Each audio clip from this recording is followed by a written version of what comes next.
Bismillahirrahmanirrahim. Alhamdulillahi Rabbil alamin. As-salatu was-salamu ala Muhammadin wa ala alihi wa ashabihi ajma'in. Amma ba'd. Assalomu alaykum va rahmatullohi va barakatuh. Bismillahirrahmanirrahim. Ibn Abbos roziyallohu anhudan rivoyat qilingan sahih hadisda Nabiy sallallohu alayhi vasallam shunday duo qildilar. O'zingdan boshqa iloh yo'q bo'lgan buyuk yuzing bilan panoh tilayman. Sen o'lmaysan, ins ham, jin ham o'ladi. Har bitta yaralgan maxluq, har bitta jon egasi bir kun keladiki, taqdir qilingan ajali vaqt soat yetib kelganda albatta uning tanasidan ruhi ajraydi. Hamma o'ladi. Ins ham, jin ham o'ladi.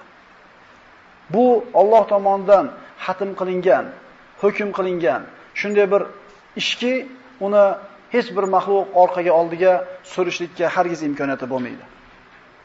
Astagfirullah va ma kana li nafsin an tamuta illa bi iznillahi kitaban muajjala. Har bir jon faqat Allohning izni bilan va aniq belgilab qo'yilgan muddatda o'ladi. Nabiy sollallohu alayhi vasallam ana shu mashhur hadislarida marhamat qilib aytadilarki, sizlardan bir kishini onasini qorniga o'tishligi bilan 121 kun to'lishligiga farishta keladi, 4 ta narsani yozadi. Rizqini, ajalini, amali hamda baxtli yoki baxtsiz bo'lishligini. Mana shu onaning qorniga o'tganda 121-kunga o'tishligi bilan kishini qancha umr ko'rishligi muddati aniq belgilab qo'yiladi. Ya'ni insonni qachon o'lishligi aniq. Faqat inson buni bilmaydi. Insonni xuddi shunday qayerda vafot qilishligi ham unga noma'lum. Lekin Alloh taoloning ilm azalida qayerda vafot qilishligi, qanday vafot qilishligi ham hatm qilingan. Aynama takunu yudrikkumul maut walau kuntum fi burujin mushayyada. Qayerda bo'lsangiz, hatto mustahkam qal'alar ichida bo'lsangiz ham o'lim sizlarni topib olur. Ya'ni inson har qancha ehtiyot bo'lmasin, har qancha o'zini bir olib qochmasin, har qancha o'limdan olib qoladigan sabablarni qilmasin, Alloh taolo taqdir qilgan vaqt, joy qoyim bo'lishligi bilan inson albatta jon taslim qiladi.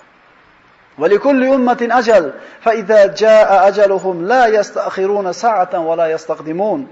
Har bir jamoat uchun ajal bordir. Bas, qachon ularga ajallari kelsa, uni 1 soatga ketga ham, ilgari ham sura olmaydilar. Inson ana shu o'lim degan haqiqatni har qancha o'ylamaslikka harakat qilsin, har qancha bu narsani esdan chiqarishga harakat qilsin, bu Alloh taoloning hukmi. Qayerda bo'lsa, qachon bo'lsa, qaysi holatda bo'lsa ham albatta o'lim uni quvib yetadi. Chunki hayotni qaraydigan bo'lsangiz, insonning qilayotgan hamma harakatlari o'zini mana shu o'limdan olib qochishlikka borib taqaladi. Issiq kiyinasiz, sovuqda soqata o'lib qolmasligi uchun. Ko'mir olasiz, sovuqda qatib qolmasligi uchun. Ovqat yeysiz, ochlikdan o'lmasligi uchun. Hatto to'kingizni simini izolentasini 3 qator o'raysizki, adashib qo'lini tegib ketsa, urib olmasin. Balandroq bir tomga chiqib turib pastga qarasangiz, biror narsani ushlab turib qaraysiz. Bu qilayotgan harakatlarimizning barisi o'zimizni o'limdan ehtiyot qilayotganligimizdan boshqa narsa emas. Lekin mo'min odam aniq biladi. Alloh taolo taqdir qilib qo'ygan paytda ajal yetib kelishligi bilan har qancha ehtiyotkorlik qilinmasin, o'lim o'zinikini oladi. Inson o'limdan qochar ekan, Alloh taolo quyidagi oyatlarni nozil qiladi. Qul innal mautal-lati tafirruna minhu fa innahu mulaqikum. Ayting ey Muhammad alayhisalom, sizlar qochayotgan bu o'lim albatta sizlarga yo'liqquvchidir. Nahnu qaddarna baynakumul maut va ma nahnu bimasbuqin. Sizlarning o'rtangizdagi o'limni ham biz belgilab qo'ygandirmiz. Ya'ni tiriklikni ham, o'limni ham, hayotni ham, vafotni ham Alloh taolo taqdir qilgan. Buni hech kim orqaga oldiga surishi imkoniyat emas. Quyida Nabiy sollallohu alayhi vasallamning ayollaridan Ummahatul Mu'minindan bo'lgan Ummu Habiba Roma bint Abu Sufyon roziyallohu anha shunday duo qilib turgan edi. Parvardigoro, erim Rasululloh, otam Abu Sufyon, inim Muaviyani ko'proq, shular bilan meni ko'proq ne'matlantirgin. Ya'ni Parvardigoro jonini tezda olmagin. Bizni oramizda yashaydigan muddat uzoqroq bo'lsin. Uzoqroq yashasin, ulardagi mana shunday ne'matlar bilan ko'proq foydalanay dedi. Matti ani bi zavji Rasulillah va abi Sufyan va akhi Muaviya dedi. Shunda Rasululloh bu duosini eshitdi. Ya'ni ma'nosi shuki, erim bo'lgan Rasululloh, otam bo'lgan Abu Sufyon, akam bo'lgan Muaviya tezda o'lmasin, ko'proq yashasin, ko'proq bir foydalanib qolay shulardan deganida Nabiy sollallohu alayhi vasallam eshitdilarda va Ummu Habibaga qarab, tahqiq Allohdan belgilangan ajalni va cheklangan kunlarni hamda taqsim qilingan rizqni so'radingiz. Ya'ni bu narsani Alloh taolo xalq qilib qo'ygan. Xalq qilib qo'ygan. Ajali kelmasdan avval hech narsa bo'lmaydi. Ajali kelgandan sana Alloh oxiratga surmaydi. Agar siz, dedilar Rasululloh sollallohu alayhi vasallam, Allohdan o'zingizni do'zaxdan, qabr azobidan saqlashini so'raganingizda, siz uchun yaxshiroq va afzalroq bo'lardi. Nimani tushunamiz? Har qancha odamlar sizni haqqingizga umring uzoq bo'lsin deb duo qilsin, umr uzaymaydi. Har qancha rizqing keng bo'lib, boy bo'lib ketishsa desin, boy bo'lmaydi. Chunki onaning qornida yozilgan rizqdan oshiqcha ham bo'lmaydi, kam ham bo'lmaydi. Onaning qornida yozilgan umrdan uzun ham bo'lmaydi, qisqa ham bo'lmaydi. Unda duo qilmaslik kerakmi? Kishini haqqiga qilingan duo umrini barakotli qiladi, rizqini barakotli qiladi. Ya'ni ana shu 50 yil, 60 yil umr yozilgan bo'lsa, u ko'payib qolmaydi. Faqat mana shu 50 yilda qilgan ishlari barakotli bo'ladi. Boshqalar 100 yilda qila olmaydigan ishni bu odam 50 yilda qilib qo'yadi. Imom Navaviy 45 ga kirib vafot qilgan. Lekin 45 ga kirguncha qilib ketgan ishini, u odamlarni yozib qoldirib ketgan ilmini o'qigan vaqtimiz yetmayapti bizga. Bu nimani belgisiydi? Ularning hayotlari barakotli bo'lganligi ishora. Imom Buxoriyni yashagan 63 yillik hayotini qoldirib ketgan ilmiga kunma-kun qilib, soatma-soat qilib bo'lib chiqsa, bu odam uxlaganmi? Bu odam dam olganmi? Uylanib bir safar mafarga chiqqanmi degan savol tug'ilar ekan. Nima uchun deyilsa, Alloh taolo shunday barakotli qildi. Umr uzaymaydi, qisqarmaydi. Lekin inson o'zini mana shu rizqini barakotli yoki barakotsiz bo'lishiga, umrini barakotsiz bo'lishiga sabab bo'ladigan ishlarni qilib qo'yadi. Imom Buxoriydan rivoyat qilingan sahih hadisda Nabiy sollallohu alayhi vasallam aytadilar: Mafatihul g'oybi hamsa. G'ayb kalitlari 5 tadir. Ularni Allohdan boshqa hech kim bilmaydi. Ya'ni shu bir 5 ta narsa bor, Alloh taolo buni ilmini o'zidan boshqa hech kimga bildirgan emas. Nima edi ular?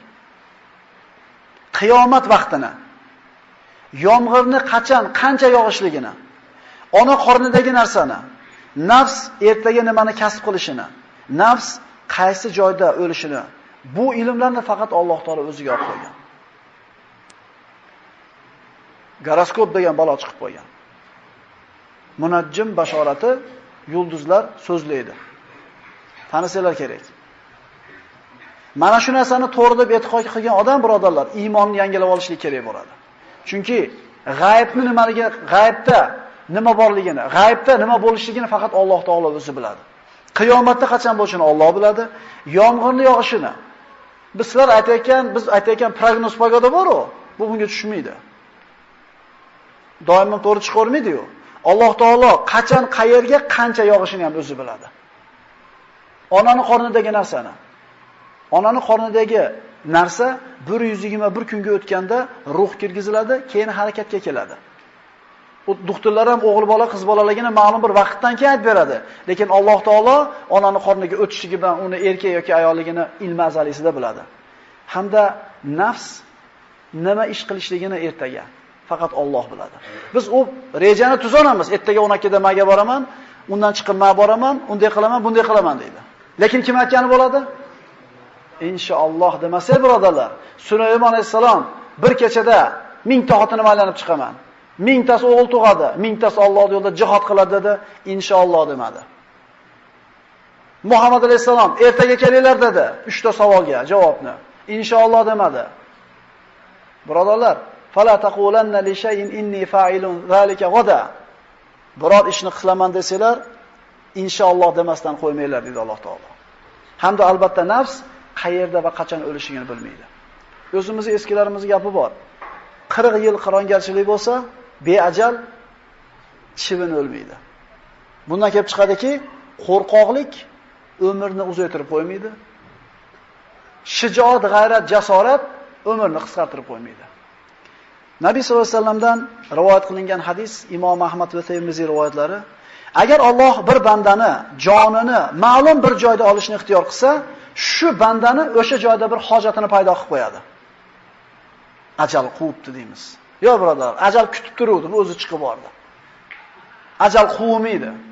Alloh taolo xatm qilgan joy bor, inson o'shaga borganda jon olinadi. Necha marta o'tgan bo'ladi u yerdan? 20 marta dordan u yoqqa o'tgan bo'ladi, lekin 21-sida Alloh taolo taqdir qilgan, oyog'i silpanib ketadi, joni chiqib ketadi. Ruhni jasaddan ajralishligi ixtizordan boshlanadi. Astagfirullah. Va huval qohiru fawqa ibadihi va yursilu alaykum hafaza hatta idza jaa ahadakumul maut tawaffathu rusuluna va hum la yufaritun. Ixtizor nima? Ana shu o'limdan burungi holat. Ruh chiqib ketishidan burungi insonning holati. U bandalari ustida g'olib bo'lgan zotdir. Ustingizga qilgan amallaringizni yodlab oluvchi farishtalarni elchi qilib yuborur. Qachonki birovingizga o'lim kelsa, elchilarimiz sutkashlik qilmagan hollarida uni jonini olurlar. Jon olinishi, undan keyingi ishlar, qabrdagi ishlar, ruhning osmonga ko'tarilishi, bu ishlar haqida juda ko'p hadislar vorid bo'lgan. Mana shu ko'p bo'lgan hadislarda mana Nosiruddin Alboniy ularni jamlab yengil ko'rinishda Jami' Sog'ir kitobi rivoyat qilgan. Mana shu bir uzun hadisni qism-qismlarga bo'lib o'rganamiz. Ixtizor holati. Baro ibn Ozib roziyallohu anhudan rivoyat qilingan hadisda Nabiy sollallohu alayhi vasallam marhamat qilib aytadilar: bandani dunyodan uzilib, oxiratga ketishi yaqin bo'lgan vaqtida uning oldiga osmondan go'yo quyoshdek yuzlari oppoq farishtalar keladi. Ularning qo'llarida jannatdan olingan kafanlik matolari va jannatdan olingan xushbo'ylar bo'ladi, hamda bandani ko'zi yetadigan joyga kelib o'tiradilar. So'ngra Azroil alayhissalom ana shu vafot qilish kerak bo'lgan kishining ustiga kelib, mo'min kishi bu.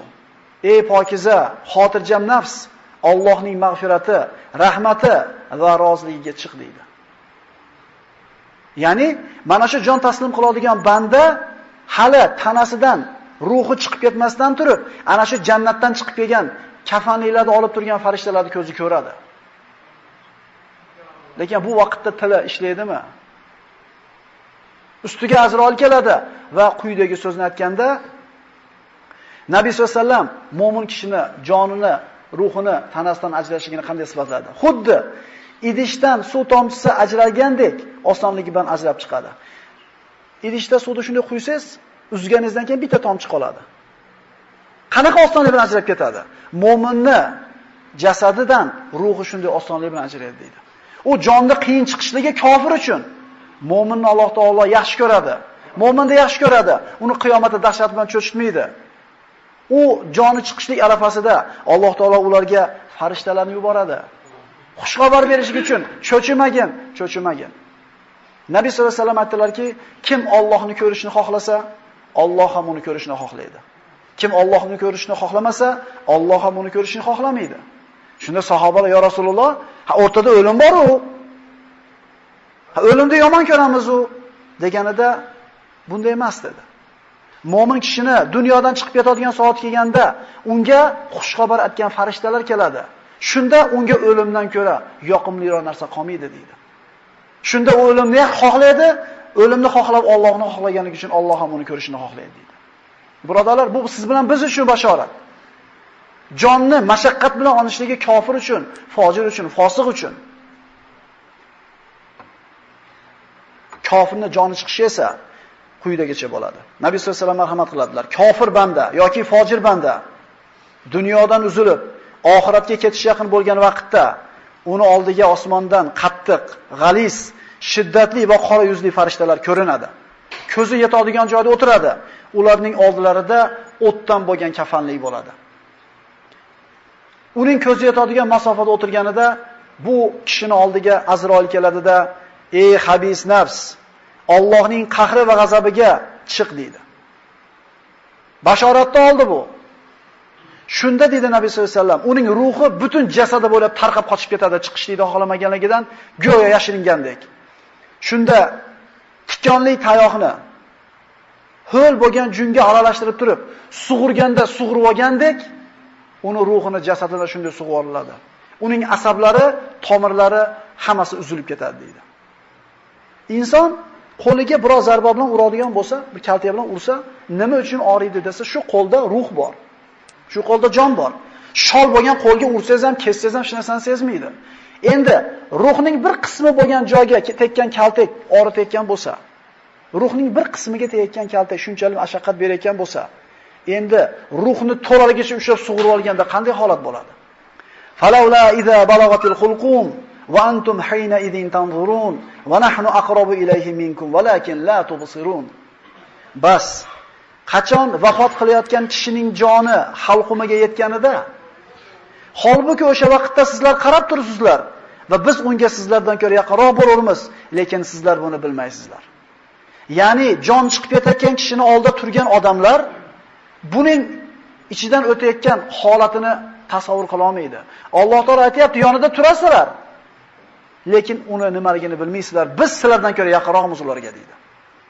Esimizdan chiqmasin, hammamizga jonimizga chiqishi bor bir kuni.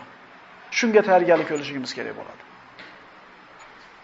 Kalla iza balagatit taraqi wa qila man raq wa dhanna annahu al-firaq waltaffat as-saqu bis-saq ila robbika yawma idinil masaq.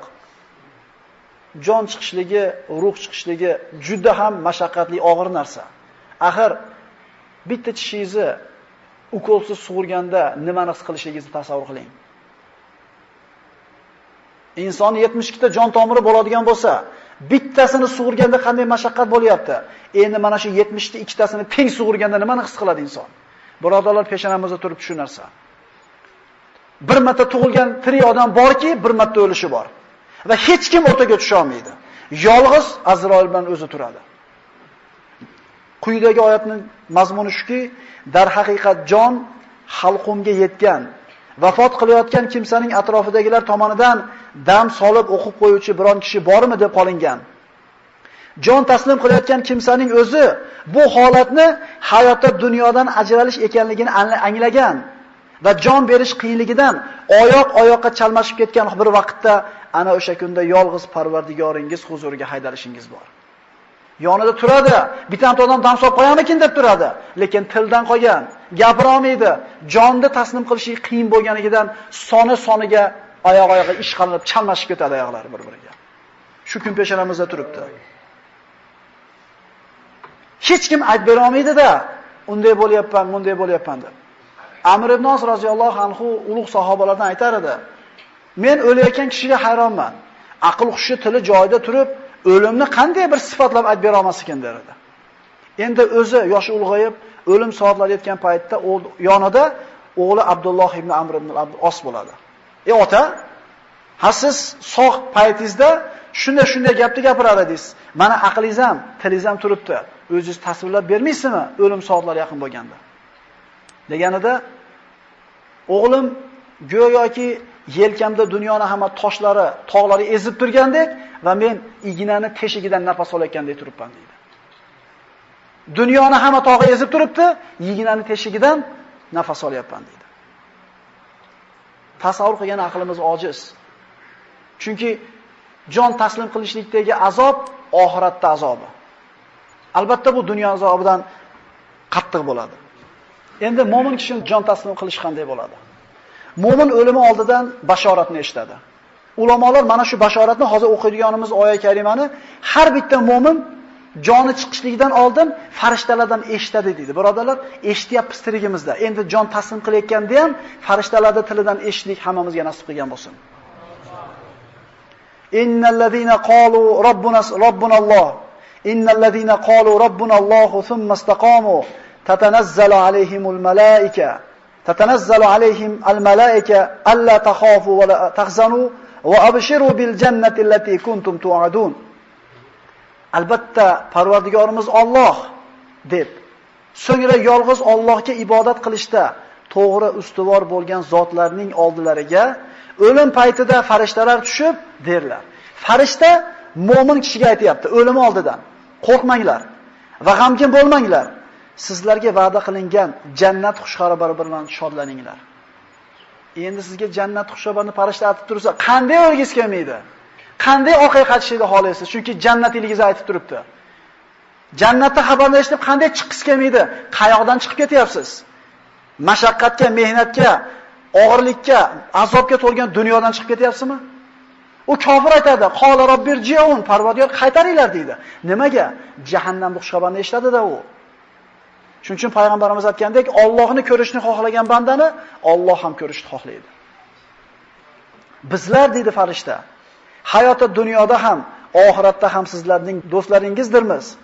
Sizlar uchun jannatda ko'ngillaringiz tilagan narsangiz bordir va sizlar uchun u joyda istagan narsangiz bordir. Bu mag'firatli va mehribon zot tomonidan bo'lgan ziyofatdir. Ko'nglingiz kusagan narsa bor.